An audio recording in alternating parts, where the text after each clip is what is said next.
ભગવાન જગન્નાથજીની ભવ્ય રથયાત્રા પૂર્વે અમદાવાદ શહેરમાં કોમી એકલાસ, શાંતિ અને ભાઈચારાનો અદ્ભુત માહોલ જોવા મળી રહ્યો છે.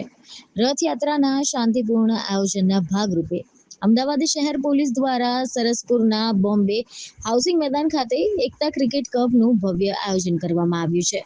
આ અનોખા ક્રિકેટ કપનું વિધિવત ઉદ્ઘાટન અમદાવાદના પોલીસ કમિશનર અનુપમસિંહ ગેહલોત દ્વારા કરવામાં આવ્યું હતું. ઉદ્ઘાટન બાદ મેદાન પર એક રસપ્રદ દ્રશ્ય જોવા મળ્યું છે કે જ્યાં ધારાસભ્ય દિનેશ કુશવાહાએ બોલિંગ કરી હતી અને સામે છેડે બેટિંગ કરવા ઉતરેલા પોલીસ કમિશનરે જોરદાર સિક્સર ફટકારીને ટુર્નામેન્ટની ધમાકેદાર શરૂઆત કરાવી હતી.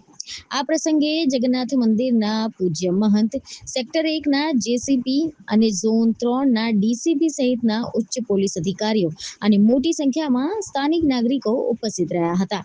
આ ક્રિકેટ કપના આયોજનનો મુખ્ય ઉદ્દેશ યુવાનોમાં રમતગમતની ભાવનાને વધારવાની સાથે સાથે શહેરમાં કોમી એકલાસ મજબૂત કરવાનો છે. આ મેચોનો હિન્દુ અને મુસ્લિમ સહિત તમામ સમાજના યુવાનો એક જ મંચ પર સાથે મળીને રમી રહ્યા છે. લગભગ 7 દિવસ સુધી ચાલનારી આ ટુર્નામેન્ટના અંતે વિજેતા બનનારી ટીમને પોલીસના ઉચ્ચ અધિકારીઓ અને મંદિરના પૂજ્ય મહંતના હસ્તે ટ્રોફી એનાયત કરીને સન્માનિત કરવામાં આવશે.